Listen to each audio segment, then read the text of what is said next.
Hi everyone, सभी का warm welcome है वाईटी योर इंग्लिश शूटर पे। आज सुबह का फर्स्ट एडिटोरियल द हिंदू का पढ़ने वाले हैं। स्ट्रेटेजिक टाइम आउट इसका टाइटल है। ये आर्टिकल लिखा हुआ है बिल्किस बानो केस पे होने वाली कंट्रोवर्सी पे। बिल्किस बानो केस के बारे में आप जानते होंगे, 2002 के नरसंहार का दंगों का ये केस है। इसमें कुछ हत्यारे और कुछ बलात्कारी जो थे, जो जेल में सज़ा काट रहे थे, अचानक से गुजरात सरकार ने उनको जेल से बाहर निकाल लिया, रिहा कर दिया, और इसी कंट्रोवर्सी पे आर्टिकल बेस्ड है। चलिए डिटेल में देखेंगे आर्टिकल को। अपना क्विज़ देख लो आज का। जो भी इस आर्टिकल में सीखेंगे इस क्विज़ पे आपको अप्लाई करना है। ग्रामर, वोकैब, कॉम्प्रिहेंशन, सारे एस्पेक्ट्स इस क्विज़ में कवर होंगे। सॉल्यूशंस क्लास के लास्ट में करवाता हूँ। शुरू करें क्लास को। आइए कुछ नया सीखते हैं।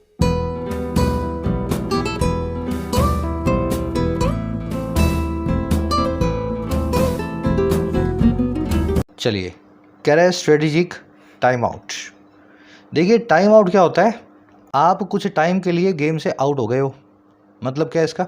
आप गेम से एक ब्रेक ले रहे हो, किसी भी चीज़ में जहाँ घुसे हुए थे वहाँ से एक छोटा सा विराम ले रहे हो, ताकि आप अपनी एनर्जी को और अपनी स्ट्रेटजी को रीफ्रेम कर पाएँ।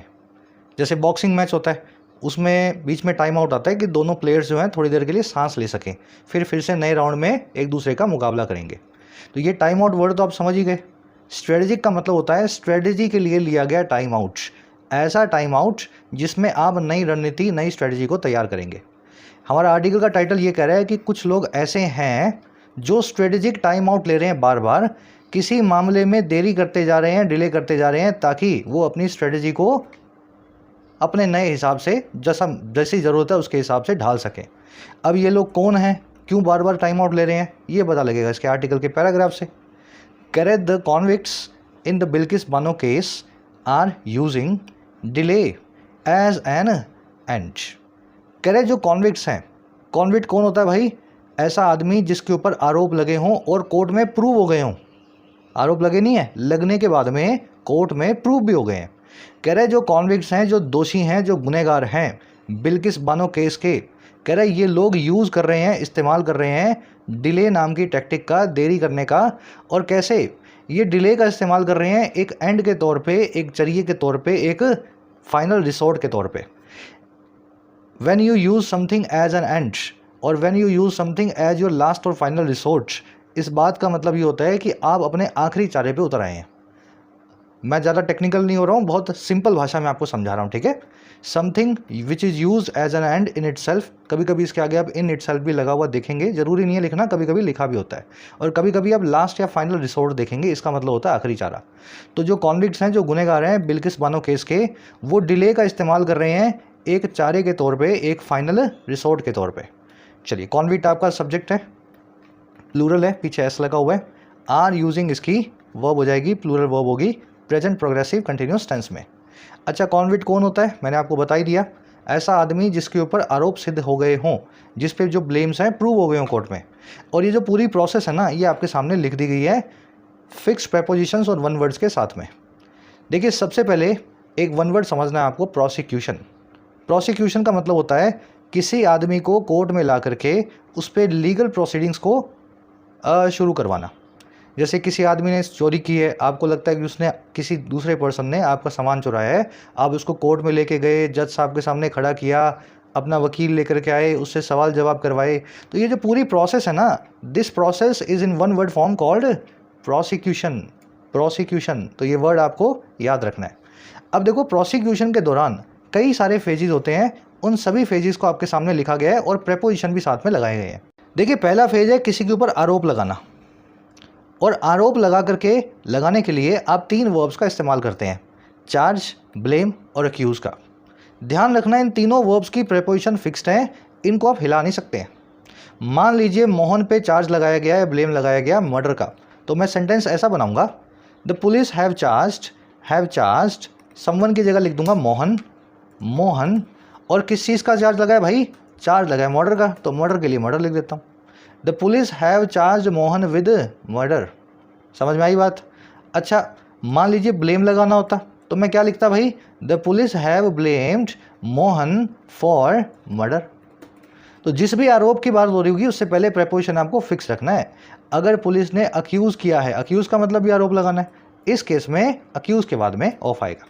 अब इसको याद करने की कोई ट्रिक नहीं है, बार बार आपको बता रहा हूँ, आर्टिकल्स में आप देख रहे हो, रोज़ रीडिंग कर रहे हो तो अपने आप ही याद हो जाएगा। इसमें कोई ऐसा लॉजिक नहीं है सर ये फॉर का लॉजिक बताओ हमें, फॉर ही क्यों लगा यहाँ पे, फ्रॉम क्यों नहीं लगा, कुछ लॉजिक नहीं है।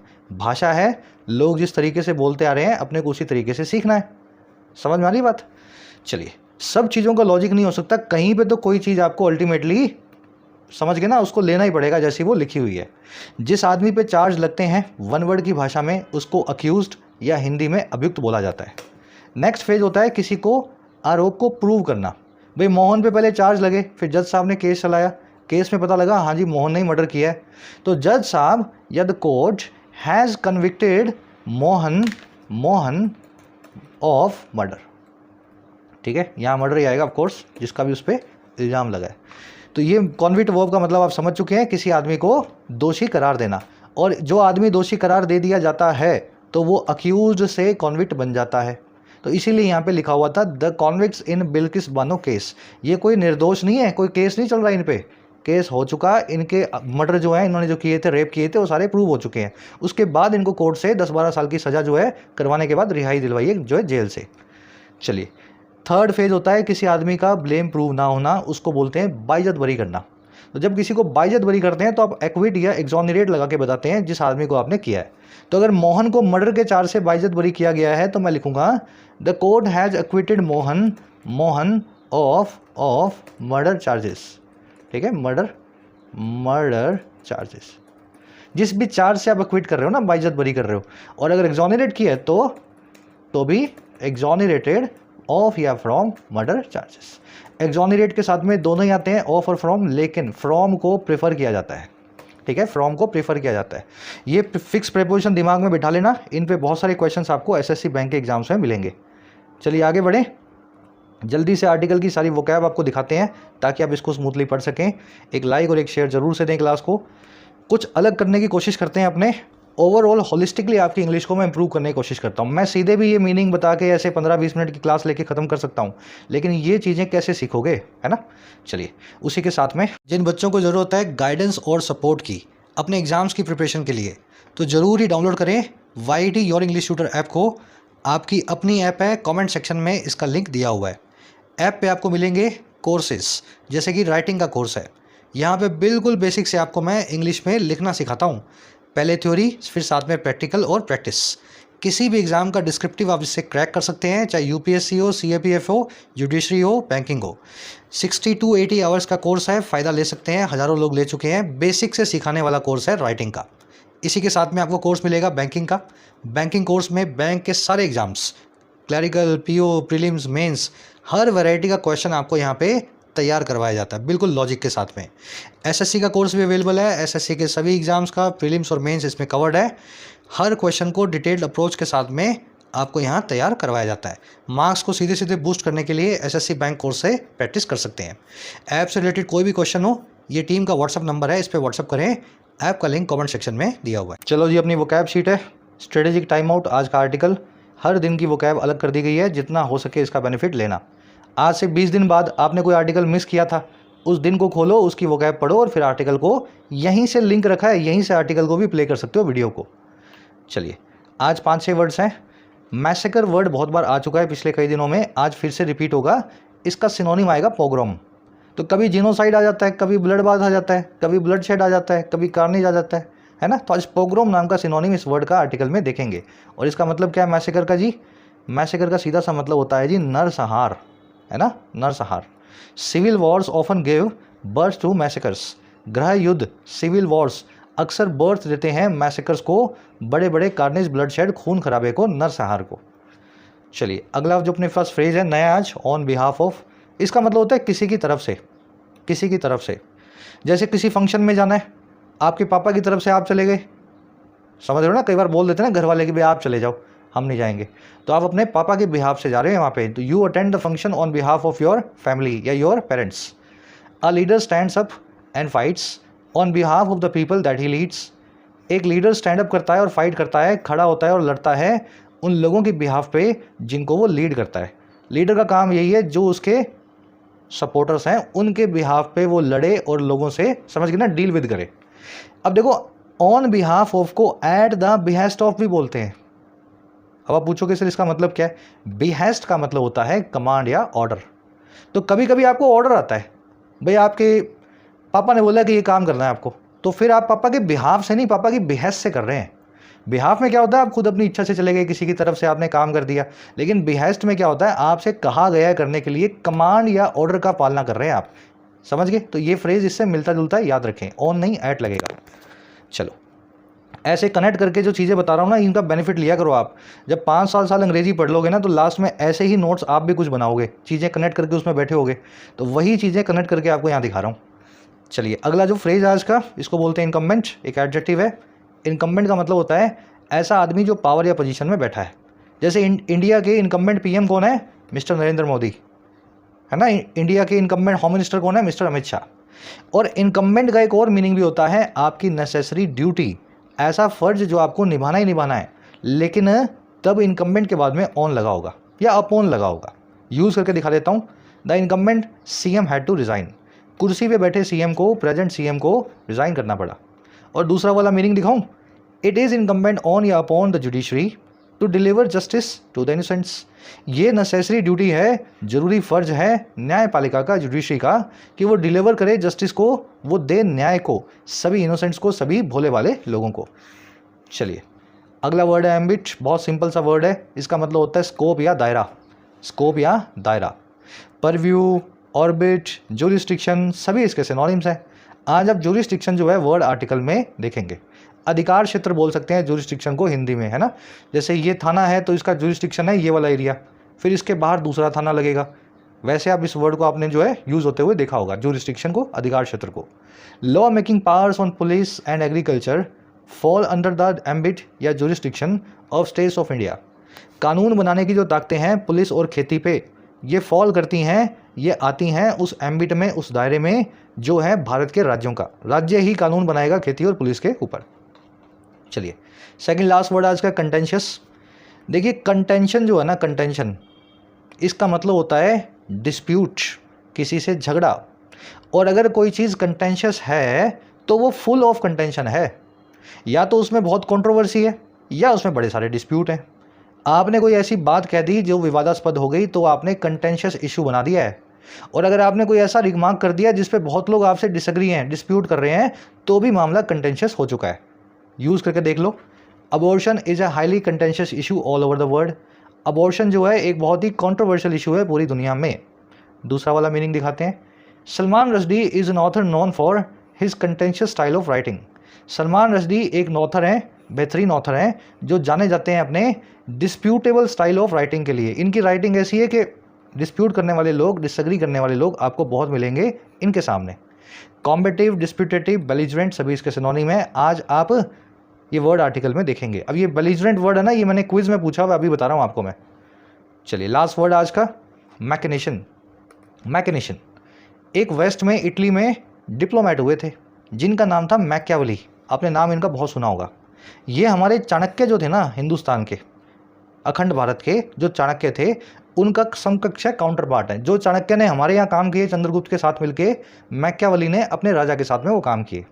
तो चाणक्य और मैकियावेली बहुत टेढ़े लोग थे, और इनके काम जो होते थे ना, वो दांव पेच कहलाते थे।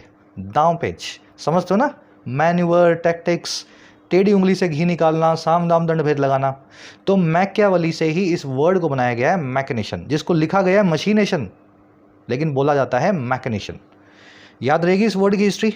चलो, the party was accused of several machinations to secure the election. Party पे आरोप लगे थे बहुत सारे मैकेनेशंस के, बहुत सारे दांव पेचों के, ताकि इलेक्शन को वो सिक्योर कर सके, चुनावों में जीत सके। जब इलेक्शन को सिक्योर करते हैं तो वो इलेक्शन आपका हो जाता है, आप ही उसके, समझ गए ना, विनर है। चलिए, अक्यूज के बाद में ऑफ लगेगा, जो आपको भी थोड़ी देर पहले बताया था, वही ऑफ दिखा हुआ है यहाँ भी। प्लॉटिंग, कबाल, कॉन्स्पिरेसी, प्लॉय, सभी दांव पेच के सिनोनिम है। ये वर्ड आर्टिकल में आज आप टैक्टिक्स देखेंगे। चलिए आगे बढ़ते हैं, जल्दी से आर्टिकल पे आओ, एक समरी आपको दें किस बारे में लिखा हुआ है। 2002 में दंगों के अंदर बहुत सारे छोटे बड़े केस चले थे, तो कुछ 15-20 लोगों को, मुझे एग्जैक्ट में उनकी संख्या याद नहीं है, आप नेट पे सर्च करें, इनको एक केस के अंदर मर्डर और रेप के चार्जेस के अंदर जेल में डाला गया और इनको मौत की सज़ा दी गई। बाद में इन कॉन्विक्ट्स की मौत की सज़ा जो है वो उम्र कैद में तब्दील कर दी गई।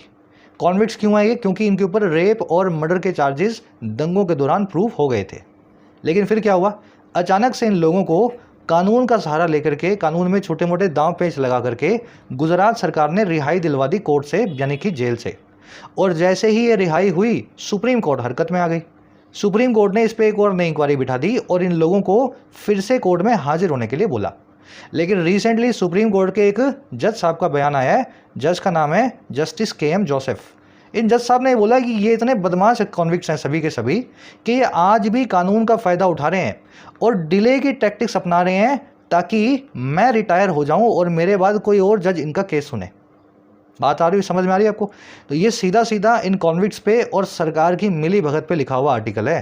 कैसे सरकार KM जोसेफ नाम के इस जज साहब से इन कॉन्विक्ट्स के केस की सुनवाई को रुकवाना चाहती है, क्योंकि सरकार को ये लगता होगा और इन कॉन्विक्ट्स को ये लगता होगा कि ये KM जोसेफ साहब तो फिर से हमें जेल में डाल ही देंगे। तो आज का आर्टिकल लिखा हुआ है इसी चीज़ पे। टोन आज की एनालाइज कर रहा है पूरे मामले को और साथ में रिवील कर रहा है क्या क्या हो रहा है ना। कॉन्स्पिरेसी की तरह कॉन्स्पिरेसी आपको रिवील करके बताई गई है। शुरू करेंगे। कह रहे जी, it is disconcerting when a जज is impelled to say that he discerns in the tactics adopted by the convicts in the Bilkis Bano case and intend toward his bench। अच्छे वर्ड्स हैं, भारी भरकम।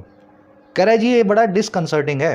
डिसकंसर्टिंग क्या होता है? Disturbing, emotional तौर पे, भावनात्मक तौर पे। कह रहे हैं जी इमोशनली बहुत डिस्टर्बिंग बात है ये, जब एक जज ही इम्पेल हो जाए। इम्पेल और कंपेल एक ही बात होती है, किसी आदमी को मजबूर करना। कह रहे जब एक जज साहब ही इम्पेल हो जाएं, पैसिव वॉइस में मजबूर हो जाएं, ये कहने को या से करने को, और क्या कहने को कि वो डिसर्न कर रहे हैं, वो समझ रहे हैं, देख पा रहे हैं, महसूस कर पा रहे हैं, और किस चीज़ में?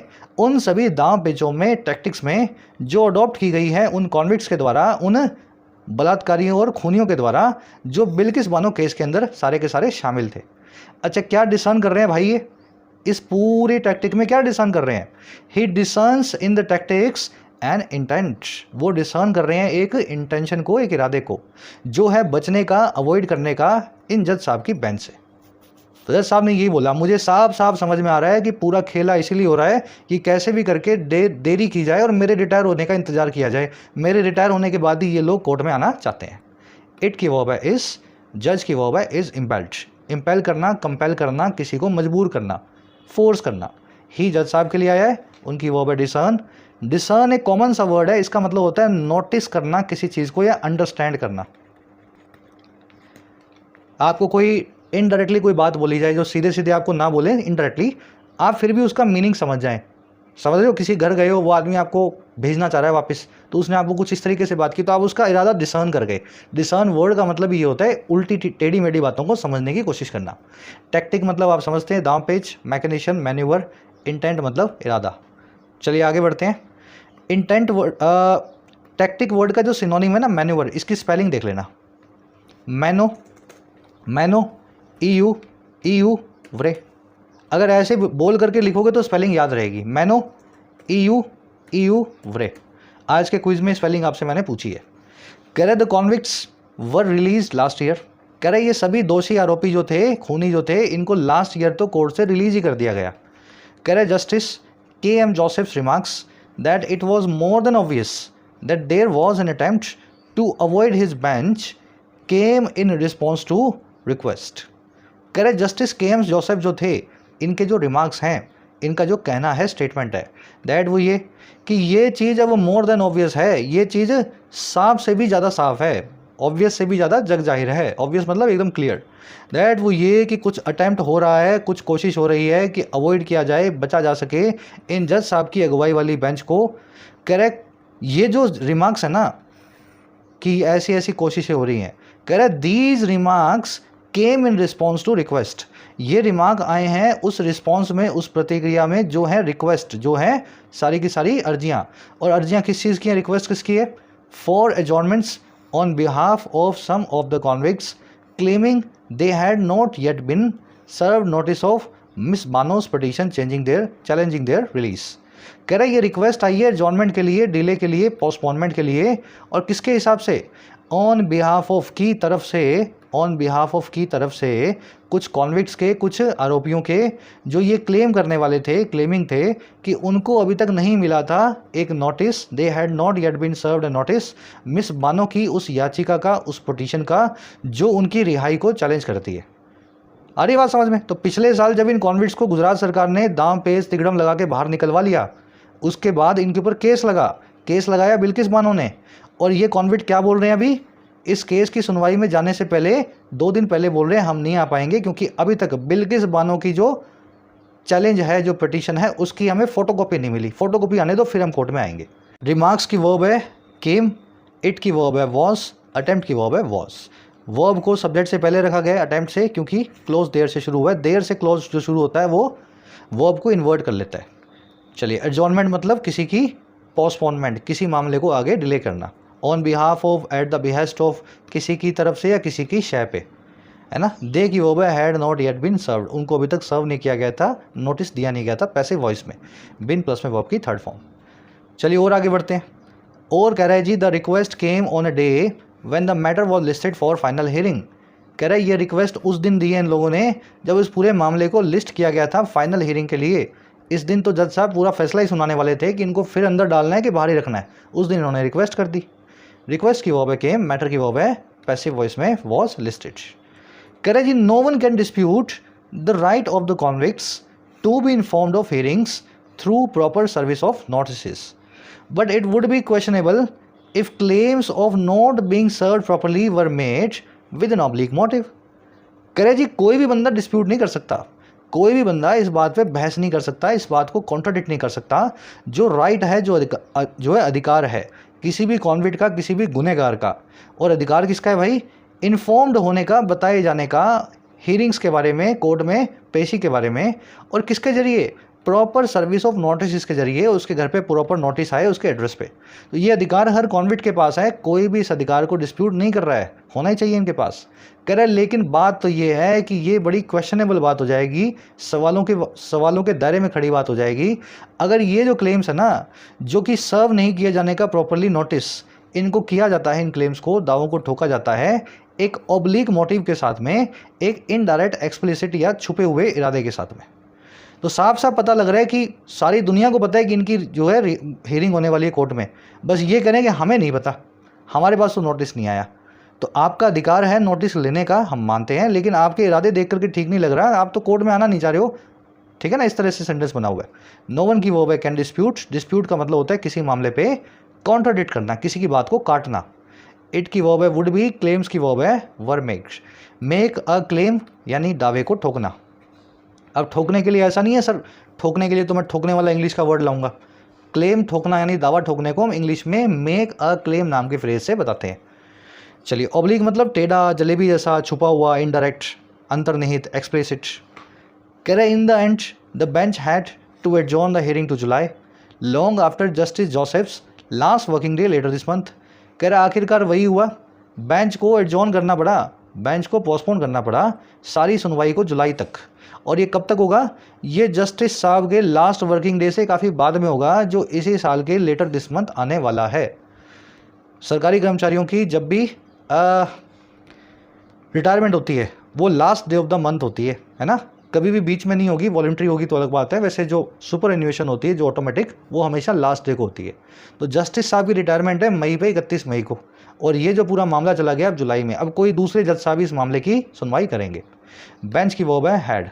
When you have to something या हैड टू समथिंग, कोई काम आपको मजबूरी में करना पड़ा। कह रहा the release of 11 convicts who were serving life terms for multiple murders and gang rape of women during the Gujarat pogrom of 2002 had raised questions about the remission process. कह रहे जो रिहाई है इन 11 गुनहगारों की, इन दोषियों की, जो सर्व कर रहे थे लाइफ टर्म को, लाइफ टर्म मतलब उम्र कैद, और किसके लिए? बहुत सारे मर्डर्स यानी खूनों के लिए, और गैंग रेप के लिए, औरतों के, कई औरतों के सामूहिक बलात्कार के लिए। और ये कब हुआ था? 2002 के शर्मनाक हादसे में, गुजरात के पोग्राम में। कह रहे ये जो सारे रिलीज है ना, इन लोगों की रिहाई जो हुई है गेस कोर्ट से 20 साल बाद, ये रेज कर चुकी थी पहले ही सवालों को, क्वेश्चंस को, रेमिशन की प्रोसेस को लेकर के, इनकी सज़ा माफ़ी की प्रक्रिया को लेकर के। रेमिशन इसका लीगल लैंग्वेज में मतलब होता है किसी आदमी की सज़ा को कम कर देना। आपको सज़ा मिली है 40 साल की, 20 साल में आपको बाहर निकाल दिया जेल से किसी बहाने से या आपके बर्ताव को देख करके, तो उसको कानूनी भाषा में बोलते हैं रेमिशन। तो जो भी रेमिशन प्रोसेस हुई है ना, इस पर सवाल तो ऑलरेडी खड़े ही हैं। रिलीज़ की वर्ब है रेज्ड, हैड रेज्ड, इनकी रिहाई खड़े कर चुकी थी, ये सवाल। हु आया है 11 कॉन्विक्ट्स के लिए, हु की वर्ब है were serving. Pogrom, genocide, bloodbath, bloodshed, carnage, याद है ना, खून खराबे के लिए, स्लॉटर के लिए इस वर्ड को यूज़ किया जाता है। चलिए और आगे बढ़ेंगे। कह रहा है जी it became known later that the union government had consented to their release. कह रहा है जी बाद में चला सब पता है, तो पहले तो इनकी रिहाई हुई, सबने इनको बाहर देखा जेल के, उसके बाद लोगों को पता लगा इट बिकेम नॉन लेटर कि जो सरकार है हमारी केंद्र सरकार, ये उसी की मनमर्जी से हुआ है, उसी ने कंसेंट किया था, परमिट किया था, अप्रूव किया था, और किसको, उनकी रिहाई को, रिलीज़ को। इट की वर्ब बिकेम, गवर्नमेंट की verb had consented. When you consent to do something you agree to do something. अरे बात समझ में, consent to do something and agree to something, ऐसे आप इसको याद रख सकते हैं। कह रहे justice Joseph had at an earlier hearing wanted to see the relevant files to ascertain whether the decision to release them was based on relevant considerations। कह रहे फिर आए जो जस्टिस जोसेफ साहब पिक्चर में, जिनका अभी बयान भी आया है, जो भी रिटायर होने वाले हैं। कह रहे जी इन्होंने एक पहले की सुनवाई में, एक अर्लियर हियरिंग में इस केस के अंदर ऐसा चाहा था कि ये देखना चाहते हैं उन संबंधित फाइलों को, रिलेवेंट फाइल्स को इन आरोपियों की, ताकि ये असर्टेन कर सकें, खुद से पता लगा सकें, डिटरमिन कर सकें वेदर या हाँ या ना, कि जो फैसला है इन गुनहगारों को, दरिंदों को रिलीज़ करने का, कहीं वो फैसला बेस्ड था या नहीं रिलेवेंट कंसीडरेशंस पे, सही जो है कंसीडरेशन पे। कंसीडरेशन होता है किसी चीज़ को कंसीडर करने का काम। आपने कोई मामला देखा, समझा, उसकी कॉम्प्लिकेशंस को देखा, डेलिब्रेट किया, फिर कंसल्ट किया आपस में, यही सब कंसीडरेशंस होती हैं।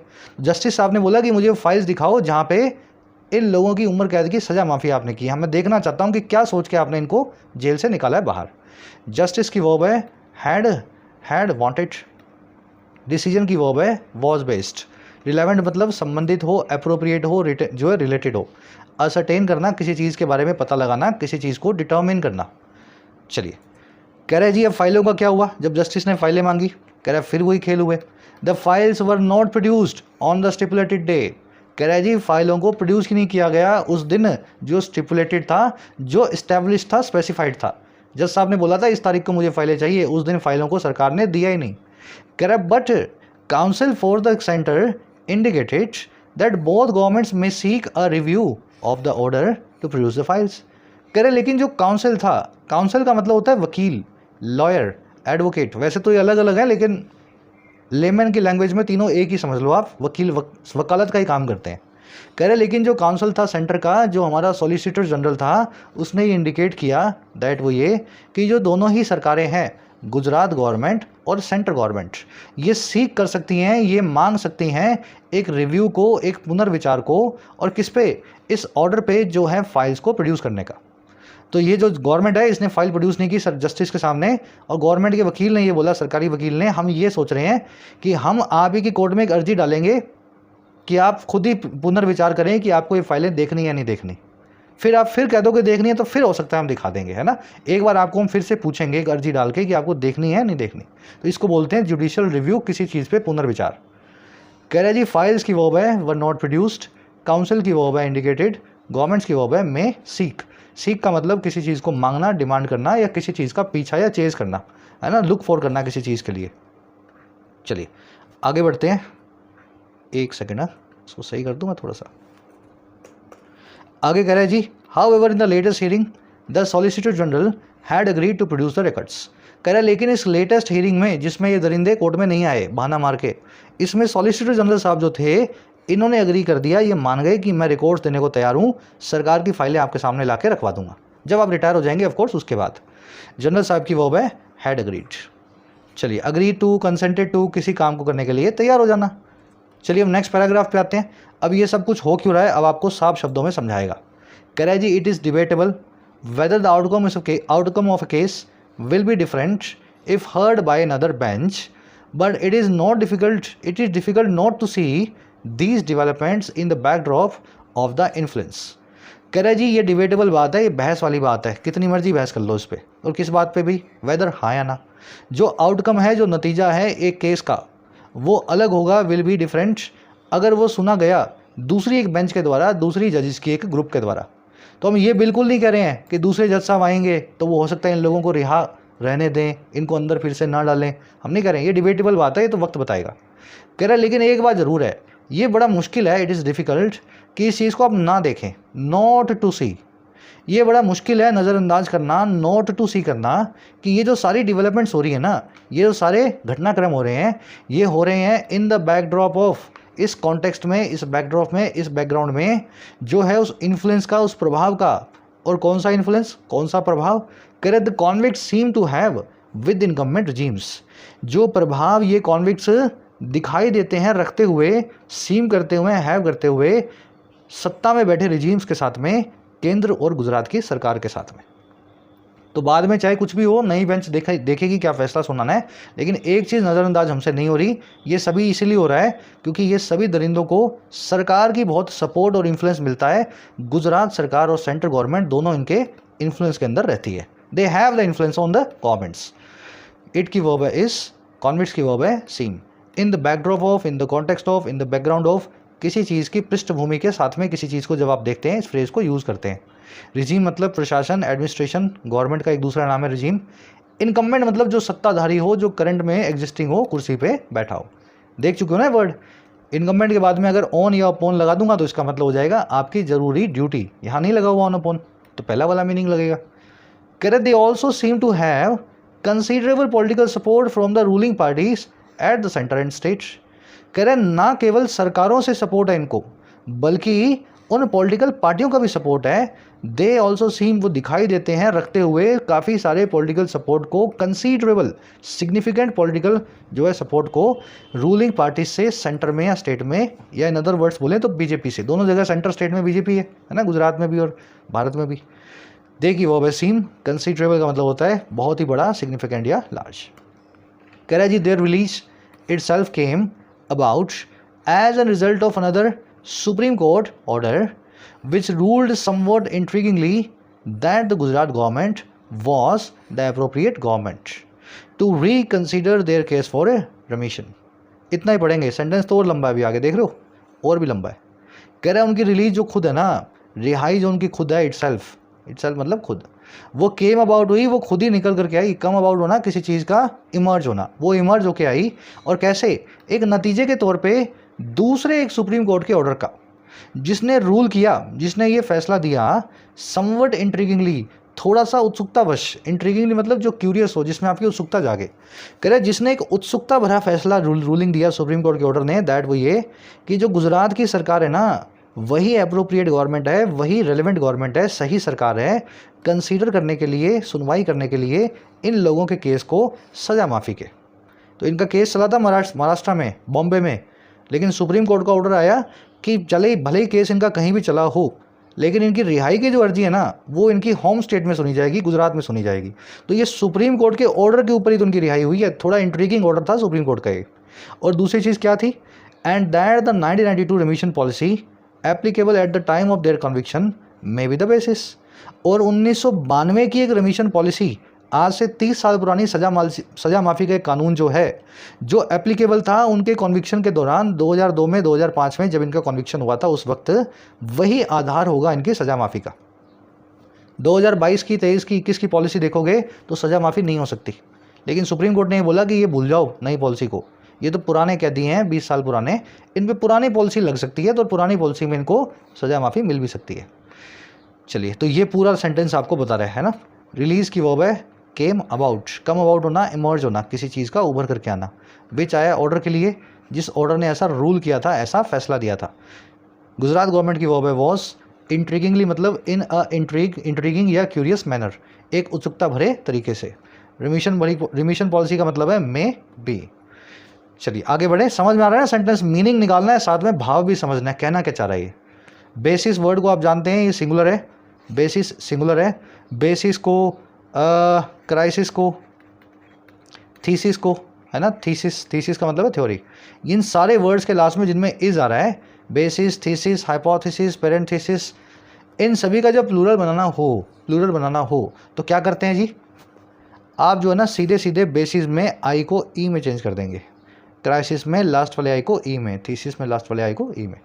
प्लूरल बनाने के लिए इनके आगे ई एस नहीं लगाना, आपको इसी आई एस को ई एस में चेंज कर देना है।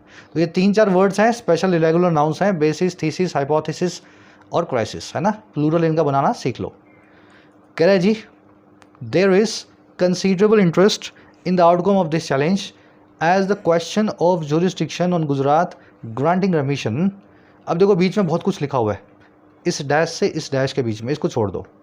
As the question of there is question of jurisdiction on Gujarat government granting permission and the correctness of the decision to release them prematurely based on a report of a committee। कह रहा है जी बहुत considerable interest है, there is considerable interest, बहुत रुचि है outcome में यानी final नतीजे में इस चैलेंज के, जो चैलेंज बिल्किस बानो ने किया है इनकी रिहाई का। कह रहा है क्योंकि एज जो सवाल है जुरिस्डिक्शन का, अधिकार क्षेत्र का, गुजरात के और किस चीज़ में, ग्रांट करने में सजा माफ़ी को, ग्रांटिंग रेमिशन को, और जो करेक्टनेस पे है, जो सवाल है सही होने पे, उस डिसीजन के जो है उनको रिलीज़ कर देने का, रिहा कर देने का वक्त से पहले, प्रीमेच्योरली, और किसके आधार पे, based on a report of committee, एक कमेटी की रिपोर्ट के आधार पे। कह रहे जी वो committee that included political nominees, जिसमें बड़े बड़े पॉलिटिकल हस्तियां बैठी थी कमेटी के अंदर। कह रहे ये जो क्वेश्चन है ना, ये क्वेश्चन और ये जो करेक्टनेस है इस डिसीजन की और इस पे जो सवाल है बिकम कंटेंशियस इश्यूज़, ये बड़े ही कंट्रोवर्शियल मुद्दे बन चुके हैं, कंटेंशियल इश्यूज़ बन चुके हैं। समझे, ये बीच का है ना, ये सारा मैंने मिस कर दिया है, इसके बाद का सेंटेंस आपने पढ़ लिया है। इसको एक बार रिपीट कर दूं, फिर बीच वाला ऐड कर देंगे, एडिशनल इन्फॉर्मेशन जुड़ जाएगी, सेंटेंस रेडी हो जाएगा। कह रहे जी बहुत इंटरेस्ट है, बड़ी रुचि है पूरे देश को कि क्या आउटकम होगा, क्या फाइनल डिसीजन होगा इस चैलेंज का, इस पूरे मामले में चुनौती का जो चैलेंज दिया गया है। क्योंकि एक जो सवाल है जुरिस्डिक्शन का, अधिकार क्षेत्र का, गुजरात के रेमिशन को ग्रांट करने में, सजा माफ़ी को देने में, और दूसरा जो सही पना है, करेक्टनेस है उस डिसीजन की जो इन लोगों को रिलीज़ करने का था वक्त से पहले, प्रीमेच्योरली, और जो आधारित था एक ऐसी कमेटी की रिपोर्ट में जिसमें कोई एक्सपर्ट नहीं, सारे पॉलिटिकल नॉमिनीज थे, सारे नेता लोग इस कमेटी में बैठे थे। कह रहे ये सवाल और ये जो करेक्टनेस है, ये दोनों ही कंटेंशियस इशू हैं, आज में हॉट टॉपिक हैं, कंट्रोवर्शियल मुद्दे हैं। अब बीच में क्या लिखा हुआ है, कह रहे जी their trial took place in Mumbai and the appeal was heard by Bombay high court. कह रहे इन लोगों का गुजरात से कोई कनेक्शन नहीं था, गुजरात में कांड जरूर किया था इन्होंने, रेप जरूर किए थे, लेकिन इनका पूरा केस मुंबई में चला था। तो मुंबई में केस चला और अपील भी मुंबई में आई थी, लेकिन सुप्रीम कोर्ट ने बोला पता नहीं क्यों कि गुजरात गवर्नमेंट जो है उसके पास पावर है इनको सजा माफ़ी करने की। अरे बात समझ में, तो ये सवाल, ये करेक्टनेस, हर चीज़ के ऊपर आज आपको कंट्रोवर्सी देखने को मिलेगी। लास्ट वाला सेंटेंस थोड़ा लंबा था इसलिए आपको टाइम लगा के समझा है। अब इसकी स्ट्रक्चर देख लो, देयर से क्लोज शुरू हुआ है, इंटरेस्ट की वर्ब है इस, अपील की वर्ब है वॉज हर्ड, क्वेश्चन और करेक्टनेस सब्जेक्ट 1 और सब्जेक्ट 2 एंड कंजंक्शन से जुड़े हुए हैं, दोनों की वर्ब है become. both these things have become contentious issues। that की वर्ब इंक्लूडेड, दैट आया कमेटी के लिए। कमेटी की स्पेलिंग देखेंगे MM, EE। कमेटी की स्पेलिंग में COMM, फिर आई तो लगाना ही है, T और EE, है ना, याद रखेंगे स्पेलिंग को। चलिए, जुरिस्डिक्शन, अधिकार क्षेत्र, स्कोप, परव्यू, है ना, आपका दायरा, आपका डोमेन। चलिए रैप अप करें सेशन को, जल्दी से आ जाओ अपने आर्टिकल के क्विज पे। आज वोकैब हैवी था आर्टिकल। फर्स्ट क्वेश्चन में आपसे पूछा है इनमें से वो कौन सा फैक्टर है, कौन सी डेवलपमेंट है, कौन सी घटना है जिस घटना ने इन कॉन्विक्ट्स को, इन दरिंदों को बिल्किस बानो केस में जेल से बाहर निकलने में मदद की।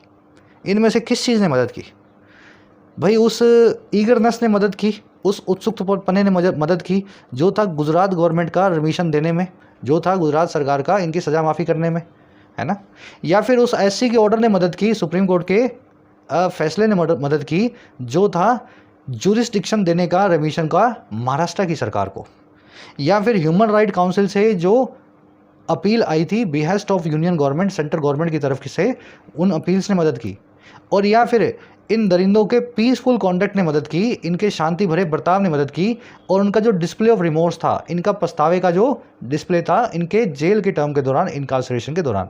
तो चारों में से कौन सी चीज़ की वजह से ये लोग आज जेल से बाहर हैं? समझ गए क्वेश्चन? हिंदी में समझा दिया, मेरे ख्याल से आंसर निकाल लोगे। फर्स्ट कमेंट में मैंने आंसर डाला है, वहाँ से मैच कर लो।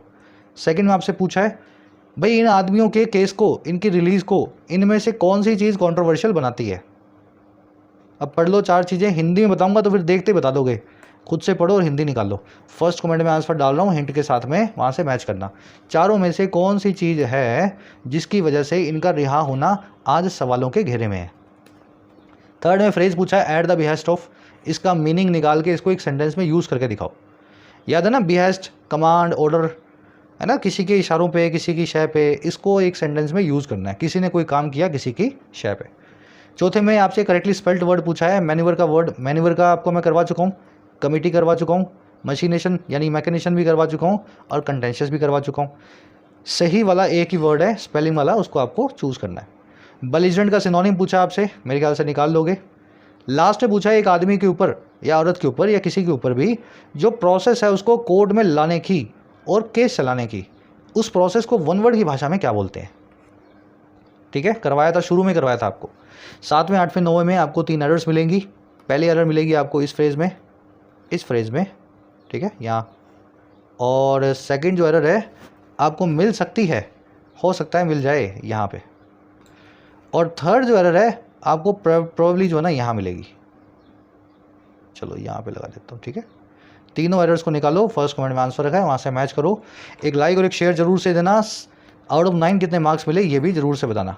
कैसा लगा ये आर्टिकल, कमेंट सेक्शन में अपना आपकी जो ओपिनियन है 3 से 4 सेंटेंसेस में इंग्लिश में लिखने की कोशिश करें। इंग्लिश में लिखना ताकि पढ़ा जा सके और लोगों को आपको कोई फीडबैक दिया जा सके, है ना। अंटिल देन कोर्सेज अवेलेबल हैं ऐप पे, जाके फ़ायदा ले सकते हो। टाइम रहते ही कोर्सेज का फ़ायदा लेना है। ऐसा ना हो लास्ट मोमेंट पे आकर के आप मैसेज करें सर 15 दिन रह गए, 1 महीना रह गया। अभी जब वक्त है पढ़ने का तो पढ़ाई पे पूरा ध्यान दो। कंटेंट सारा अवेलेबल है एप्लीकेशन पे, राइटिंग का, एसएससी का और बैंकिंग का। ऐप को जाओ, कमेंट सेक्शन से डाउनलोड करो, फर्स्ट कमेंट से लिंक रखा है।